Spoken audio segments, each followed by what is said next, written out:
பாண்டவர்கள் விராட நகரில் தங்களின் மறைந்து வாழும் ஒரு வருட அஞ்ஞாத வாசத்தை கழித்து கொண்டிருந்தார்கள்.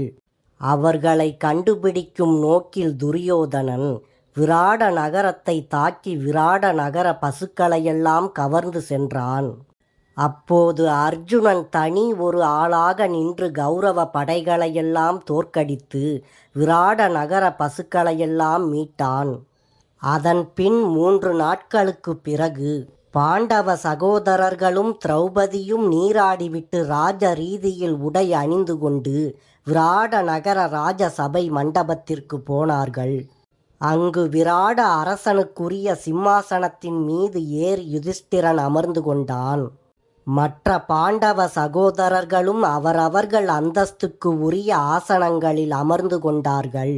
அப்போது வழக்கம் போல விராட மன்னன் மந்திரி பிரதானிகள் படைசூழ சபைக்கு வந்தான். வந்தவன் தன்னுடைய சிம்மாசனத்தின் மீது கனகன் அமர்ந்திருப்பதை பார்த்தான். உடனே மிகவும் கோபமடைந்த விராட மன்னன், கனகா, என்னுடைய ராஜ சபையில் பகடை விளையாடுபவனாக உன்னை வைத்து நேசித்து வந்தேன். ஆனால் இப்பொழுது நீ ராஜ ரீதியில் உடை அணிந்து கொண்டு என்னுடைய சிம்மாசனத்தின் மீது அமர்ந்துள்ளாய். இப்படி நடந்து கொள்வது உனக்கு பொருந்தாது. நீ உன்னுடைய உயிரை காப்பாற்ற விரும்பினால் ஏன் இப்படி நடந்து கொண்டாய் என்ற சரியான காரணத்தை எனக்கு கூறு என்று கேட்டான். அதற்கு யுதிஷ்டிரன் புன்னகை பூத்த பாங்கில் ஒன்றும் பேசாது விராட அரசரை பார்த்து கொண்டிருந்தான். இப்போது அர்ஜுனன் எழுந்து விராட மன்னனிடம் கூறினான், இப்பொழுது இங்கு சிம்மாசனத்தில் அமர்ந்திருப்பவர் யுதிஷ்டிரன். அவர் தேவலோகத்தில் தேவேந்திரனுடைய சிம்மாசனத்திலும் அமர தகுதி வாய்ந்தவர். அத்தகையவர் தங்கள் சிம்மாசனத்தின் மீது அமர்வதற்கு தடை ஏதும் இல்லை என்றான் அர்ஜுனன். விராட மன்னன் இதை கேட்டு வியப்புற்றான். சிறிது நேரம் மன்னனின் நாவில் பேச்சு ஏதும் எழவில்லை. பிறகு விராட மன்னன், இவர் யுதிஷ்டிரர் என்றால் என்னுடைய அரண்மனையில் வந்து இங்கு தங்கி வேலை பார்த்தவர்கள் யார் எனக் கேட்டான். அதற்கு அர்ஜுனன், வேலையாட்களாக வந்தவர்கள் தானும் குருவம்சத்தின் பாண்டவ சகோதரர்கள் என்றும் சைரந்தரியான பணிப்பெண் திரௌபதி என்றும் அர்ஜுனன் அறிமுகப்படுத்தினான். விராட ராஜகுமாரன் உத்தரன் தன் தந்தைக்கு போரில் நடந்தவைகள் அனைத்தும் சொல்ல ஏற்ற நேரம் வந்துவிட்டது என்று எண்ணினான். விராட நகரத்தை காப்பாற்றுவதற்காக போர் புரிந்தவன் அர்ஜுனன். அவனுக்கு தேரோட்டியாக நான் இருந்தேன். அர்ஜுனன் இங்கு அப்பாவி போன்றே இருந்து வந்தான். ஆனால் போர்க்களத்தில் தெய்வீக ஆற்றல் படைத்தவனாக அவன் நடந்து கொண்டான். ஒற்றை ஆளாக இருந்து கொண்டு கௌரவ போர் வீரர்களையும் அவர்களுடைய சேனைகளையும் அர்ஜுனன் விரட்டினான். நம்முடைய அரசாங்கத்தை காப்பாற்றியவன் அர்ஜுனன் என்றான் ராஜகுமாரன் உத்தரன். பின் யுதிஷ்டிரனை பார்த்து விராட மன்னன், 1 வருட காலம் தங்களை இன்னார் என்று காட்டிக்கொள்ளாது என்னுடைய அரண்மனையில் வசித்து வந்துள்ளீர்கள். நான் தங்களுக்கு காட்டிய அரைகுறையான உபசாரத்தை குறித்து என்னை மன்னித்து அருளும்படி வேண்டுகிறேன். என்னுடைய நாட்டில் தாங்கள் தங்கியதால் தெய்வீகம் நிலைத்துள்ளது. அதனால் முறையாக மழையும் பெய்துள்ளது. நலன்கள் யாவும் முன்னணிக்கு வந்து கேடுகள் யாவும் பின்னணிக்கு போயிருக்கிறது. விராட நாடு சௌபாக்கியமே வடிவெடுத்துள்ளது. என்னையும் என்னுடைய ராஜ்யத்தையும் எனக்கு சொந்தமாக உள்ள ஏனைய அனைத்தையும் தங்களிடம் சமர்ப்பிக்கின்றேன் என்றான். அதற்கு யுதிஷ்டிரன் விராட மன்னனின் கையை பிடித்துக்கொண்டு, நாங்கள் பெருமகிழ்ச்சி அடைந்திருக்கின்றோம். தங்களுடைய நகரத்திலேயே எங்களுடைய 1 வருட அஞ்ஞாத காலம் என்னும் கடினமான பகுதியை மிக மகிழ்வுடன் கழித்து வந்தோம். வேற்றார்களாக நாங்கள் இங்கு வந்தோம். எங்களை அன்போடு தாங்கள் பராமரித்தீர்கள். உங்களோடு உறவு பூண்டதை முன்னிட்டு பெருமகிழ்ச்சி அடைகின்றேன் என்றான் யுதிஷ்டிரன். பின் விராட மன்னன் அர்ஜுனனை பார்த்து, என்னுடைய மகளான ராஜகுமாரி உத்தரை என்பவள் உன்னிடமிருந்து இசையையும் நடனத்தையும் நன்கு கற்றுக்கொண்டாள். நீ அவளை மணந்து கொண்டு என்னை கண்ணியப்படுத்த வேண்டும்.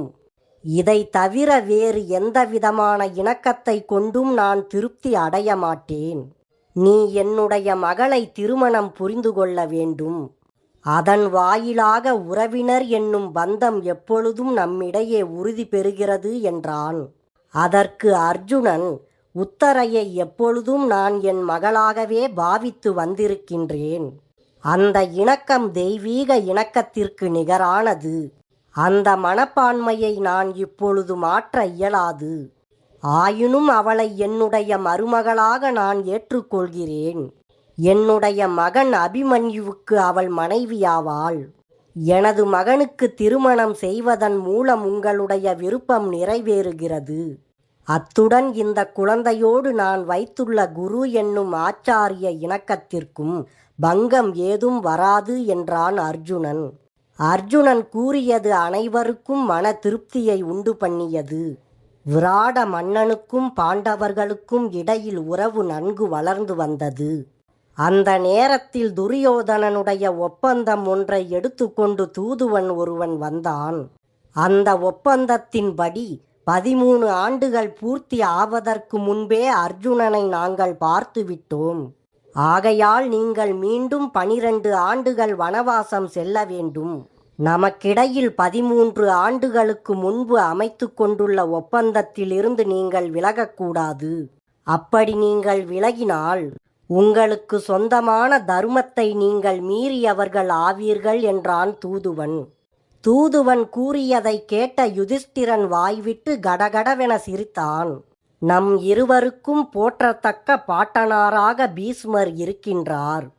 13 ஆண்டுகளை நாங்கள் வெற்றிகரமாக நிறைவேற்றினோமா இல்லையா என்பதை அவர் கூறட்டும். அவருடைய பேர பிள்ளைகளான நாம் இருவரும் அவருடைய தீர்மானத்திற்கு உட்பட்டு நடந்து கொள்வோம். அப்படி நாம் நடந்து கொள்வது நம்முடைய குடும்பத்தின் கௌரவத்திற்கு எடுத்துக்காட்டு ஆகும். இவ்வாறு யுதிஷ்டிரன் தன்னுடைய மறுமொழியாக ஒற்றனிடம் செய்தி சொல்லி அனுப்பினான். விராட மன்னனுக்கு சொந்தமாக இருந்த உபப்ளவியா என்னும் பட்டணத்திலே பாண்டவர்கள் வசித்து வந்தனர். வனவாசத்தில் இருந்து பாண்டவர்கள் வெளியே வந்துவிட்டார்கள் என்ற செய்தி அதிவிரைவில் எங்கும் பரவியது.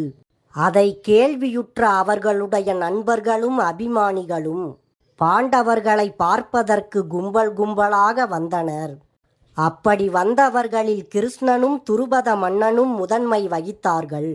பாண்டவர்களும் கிருஷ்ணனும் சந்திக்கும் நிகழ்ச்சி மிகவும் உணர்ச்சி மிக்கதாக இருந்தது.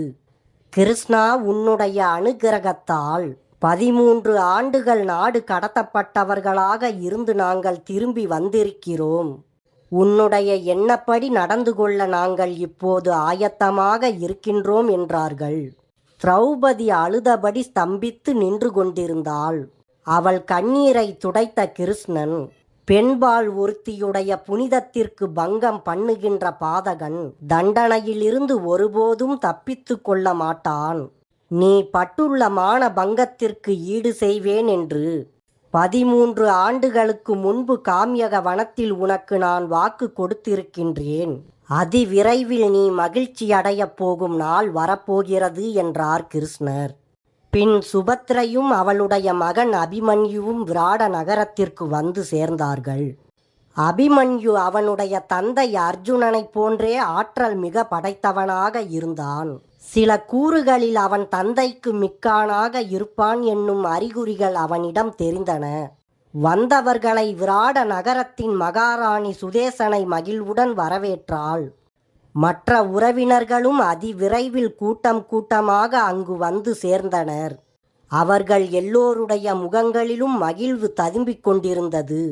ராஜகுமாரி உத்தரையை அபிமன்யுவிற்கு திருமணம் செய்து முடிப்பதற்கு வேண்டிய ஏற்பாடுகளும் அதிவிரைவில் ஆயத்தமாகின. பெரும் மகிழ்ச்சியுடன் இனிதாக அவர்களின் திருமணமும் நடந்தது. யுதிஷ்டிரனை பார்க்க வந்த வேந்தர்கள் பலர் இந்த திருமணத்தில் கலந்து கொண்டனர்.